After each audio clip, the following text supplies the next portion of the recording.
Okay, hello, hello.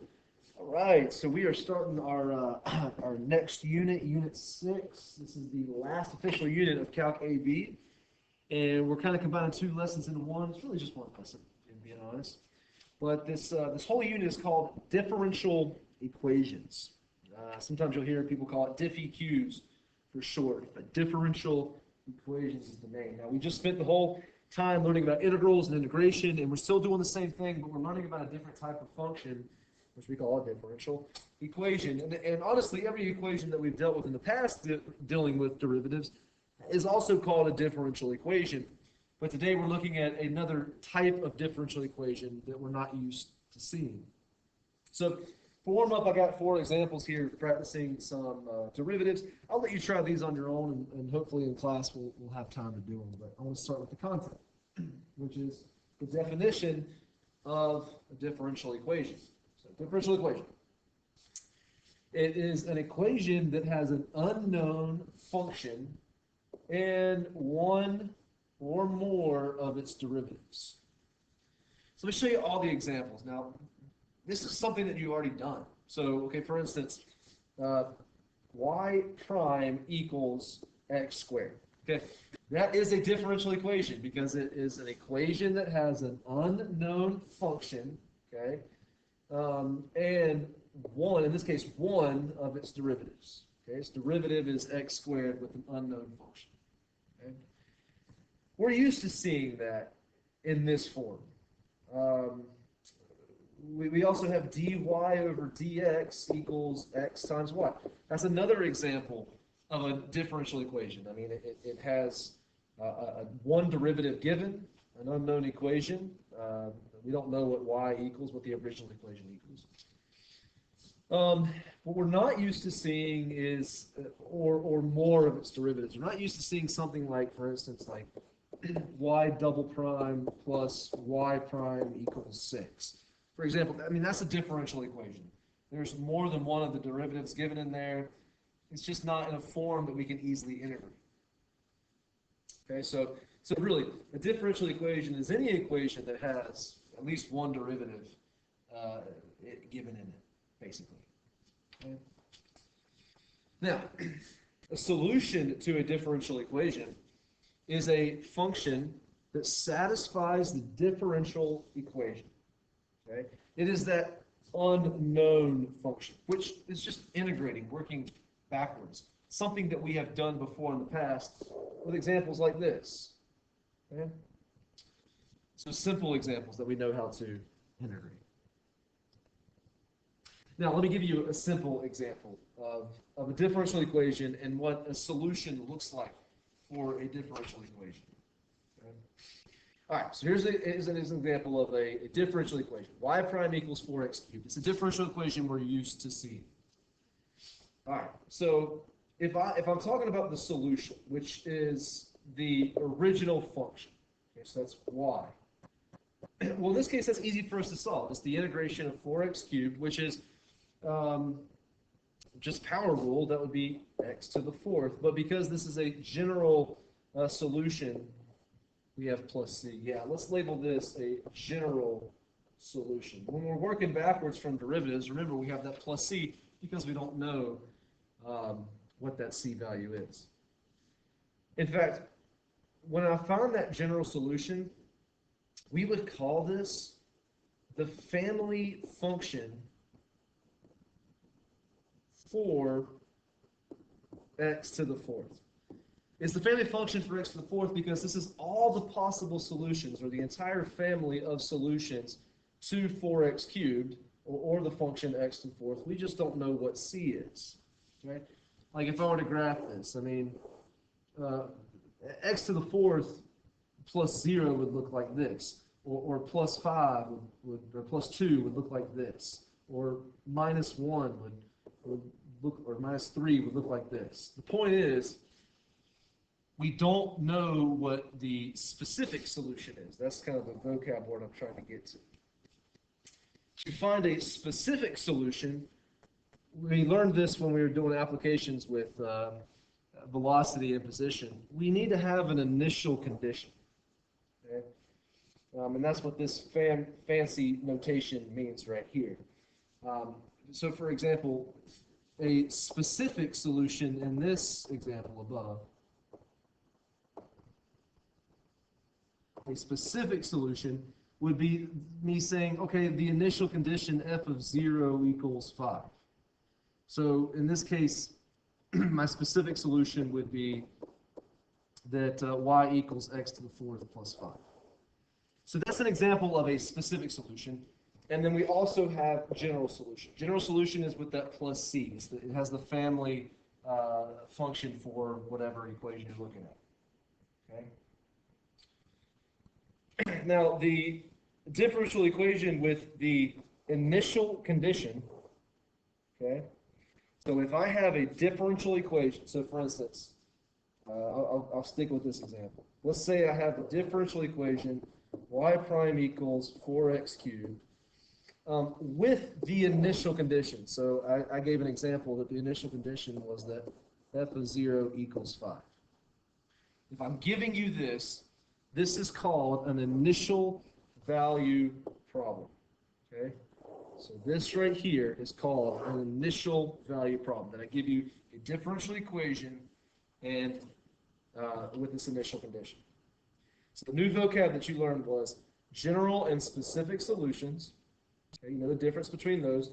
And if I ever use the vocab word initial value problem, that means I'm giving you a diff EQ with a general or with an initial condition to solve. Okay? Now here's the thing. The differential equations we've seen in the past, y prime equals something, we've usually been able to integrate and solve for this specific solution. But most of the differential equations that we're looking at,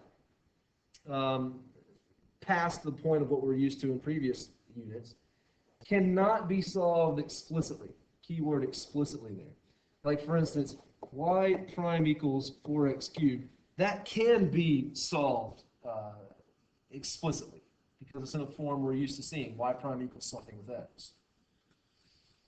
But since we can't do that with, for example, that other problem like y double prime plus y prime equals like 5 or something, since we can't solve that explicitly, we can use slope or direction, something called slope fields, to visualize the family of functions that make up the solution. Okay, so that's what this whole unit's about. We're talking about differential equations. Okay, now we're looking at differential equations that we cannot solve explicitly. For example, y double prime plus y prime equals 5. There's 3 ways that we have to account for that. Okay? And number 1 is what we're talking about today, using something called slope fields. That's number 1. Okay? Number 2 will be tomorrow. That'll be Euler's method. And then number 3 will be something called separable equations. Okay? All right. So, for example, let's do an example of a slope field. Find the solution to this differential equation. Now, this is not a differential, this is not a derivative or a differential equation we're used to seeing, where it's just dy over dx equals something with x. This is not explicit, this is implicit. We have y's in there, we have an x in there. We can't just integrate it. Okay? The only thing we know how to integrate and solve is y prime equals something with x. Okay? So y is an unknown equation, and we're unable to find it with the given form it's in now. So what do we know, though?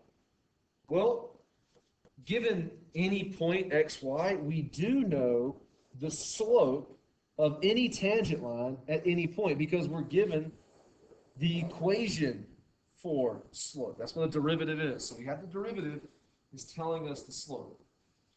So what we can do is we can use this differential equation to model all the family functions and approximate what our original equation looks like. And slope fields, of all the ways to deal with differential equations, is probably the easiest to do because it's all visual. And it is just an approximation. Let me explain. And you might have a final exam, like on the AP exam, you might have a free response questions where they ask you to do this as like a part A or B. Okay? All right, so same example. We're looking at a differential equation. It's y minus x. The only thing we know is the slope because that's what this tells us. So for instance, we're going to test some points. And on the AP exam, at most they give you is maybe like anywhere from like 9 to 12 points to pick. And it's usually around the origin. So the points I'm going to pick for this example, and I'm just completely making this up, or making up the points that we're picking. I'm just going to choose like the points around the origin. So 0, 0, maybe 1, 0, 0, 1, maybe 1, 1. I'll go a little bit more. -1, 1, -1, 0, and maybe 0, -1. Okay, I'll stop. Okay. And we're going to test the slopes at these points. Okay. Now, again, if they ever ask you to like graph a slope field, this is what this is called, a slope field. If they ever ask you to graph this on the final exam, this is probably the most points they'd ask you to do. So, for instance, like 0, 0, that would be 0 minus 0 or 0. So at 0, 0, we have a slope of 0. So I'm just going to sketch a little slope of a 0 at that point. For instance, okay, so at 1, 0, that would be using this equation. We have 0 minus 1, or y minus x, is equal to -1. So at the point 1, 0, I have a slope of -1. Okay. At 0, 1, that's 1 minus 0, I have a slope of 1. So right here, I have a slope of 1. At 1, 1, that's 1 minus 1 is 0. So at 1, 1, I have a slope of 0. -1, 1, that's 1 minus -1, that has a slope of 2. So at -1, 1, I have a slope a little bit steeper. It looks like that. That's a slope of 2.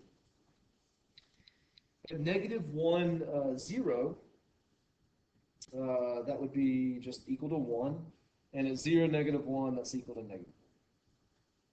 So it looks something like this, like that. At -1, 0. At 0, -1, I have a slope of -1. And you can keep going, but again, a lot of times on the final exam, they probably ask about that much of you to graph. Fields are great and all, but they're better if you have like a computer application that can graph all of it for you.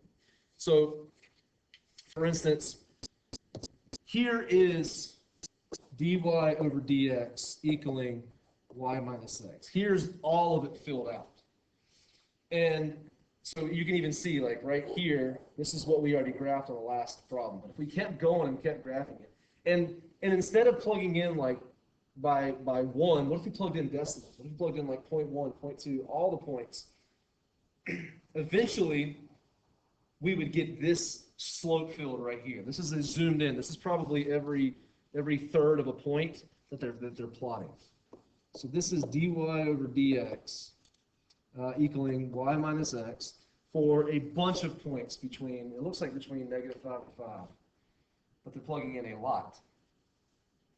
And what's awesome about this equation, it maps out every possible solution you can have given your initial condition. So a slope field kind of tells us a few things. It shows us all of the general solutions, okay, depending on what C is, all right? And it almost tells you your family of your, whatever your function is, whatever your original function is. Now, if you have this like general like sketch of your slope field of all your possible solutions, depending on what C is, the cool thing is we can use this to map out and predict what our original function is. So given a specific solution. So let's say we have like for example, let's say we have an initial condition. We'll make an initial value problem. And let's say that we say that f of 0 equals 0.5. So that would be about right. F of 0, 0.5 is about right here. Okay. Well, knowing that, I can follow the slopes at the points to the left and right of that and sketch out what my original function looks like. All you got to do is follow the lines. So I'm going to follow, it kind of slopes out right here. I'm following these lines, I'm sketching it. It's almost like I'm connecting the dots here, and then it just starts to really slope down. To the left, I'm going to follow the lines here. It almost looks like it's kind of just following along this slope right here. So if I have a solution of f of 0 at 0.5, this is what my original sketch kind of looks like. And we can use that to estimate points to the left and right of that. And so a slope field is just an estimation. It's not a specific solution per se. We can't find the actual equation, but we can definitely estimate the original function from the slope field. And that's the whole point right now. We don't know how to solve all of these yet, but we just know how to find a general solution. Yeah, let's do another example. All right, let's say that we have the differential equation is this right here. Now, we don't know how to integrate that. We've got x's and y's, and we can't integrate that. But we can estimate some points. We can estimate what our graph looks like, and our family of function happens to be. So you can maybe pause the video if you want, but I'm going to skip ahead, but I'm going to test some points kind of around the origin again. I'm going to pick just a few here. Maybe I'll just stop there.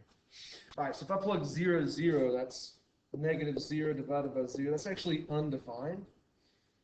And if you have an undefined slope, remember that's a vertical line, or we're just not going to put anything there. So it's undefined at 0, 0. At 1, 1, that's negative 1 over 1 is negative 1. So at 1, 1, we have a slope of negative 1. At 0, 1, we have negative 0 divided by 1, or just 0. So at 0, 1, we have that. At negative 1, 1, so that's, let's see, so that would be negative 1 over 1, or just 1. So we have a slope of positive 1 here. And I'm just going to stop right there. I mean, you can keep going if you want. Like, for instance, negative 1, 0. And actually, I guess any place where the y value is 0, it's undefined, meaning we have a vertical slope. Okay? But I'm going to let you do as much more as you want. If you skip on to the next slide, though, if you skip on to the next slide, this is all the points filled out on a large scale here. Okay? And you can see, I mean, here's those 3 that we did together. But what does this look like? What if we were to sketch a specific solution here? So, like, let's say we have an initial value problem, where this is my differential equation. And my initial condition is that f of 0 equals 2. It's like right here. What if I trace along those lines? What's kind of happening here? Tracing and following the slope, trying to trace around these lines. What does that look like? It's a circle. So that's very interesting. That means that this differential equation here, if I were to integrate this and actually have a y equals equation, blah, blah, blah, it would end up being the equation of a circle. It would probably be in the form, in fact, this is probably like x squared plus y squared equals radius squared. I mean, that's probably, because it looks like it's a circle with a center at 0, 0. So depending on what my initial condition is, it makes my radius different. I mean, that's kind of what we're doing here. We're using the slope field to estimate what the initial function is. Okay. So the initial function looks to be some type of circle. It's a pretty dang good circle, if I'm going to say so myself. All right, I got one more I want to do with you. It says, okay, we got a differential equation, y plus xy. And in fact, I've already given you the slope field. You don't have to test points and draw those out. It's already been given. All I want you to do is just draw the solution curve, draw a specific solution that would go through the initial value point of 0, 1. Okay? So let me do this in red, since it's blue. All right, the point is over 0, up 1. Now, if I ever ask you any questions for slope fields, there's only a couple that I can ask. I can, one, ask you to sketch or draw a slope field, given maybe 9 or 10 points. Or I can ask you to sketch a specific solution through a slope field, which is what we're doing now. And I'm pretty lenient with that, but you just kind of follow along to the left and right, the direction of the slope. So as I go to the right, it looks like that it's getting steeper and steeper and then just going up. Looks like to the left, it's going down, it's flattening, and it's going up, going up, going up, going up, going up. So it almost looks like that this is a differential equation or a slope for some type of parabola problem. I would assume that the original function is some type of quadratic. I don't know, but that's an assumption I can make. And I can use a slope field to approximate points to the left and right. Like I can approximate that the value of 1 is 3. So if I asked you a follow-up question, approximate f of 1, you would say that's approximately 3, it looks like. Okay. So there you have it. That's actually 2 lessons in one. I don't even know how I split that up into 2 separate lessons, to be honest with you. Well, I took a little bit of content out, but that's the most important part is the slope fields. And that does it. So I got a little bit of homework in the textbook, which I hope that we're testing some of those and seeing that we can do them. If you can do those, you're doing all right.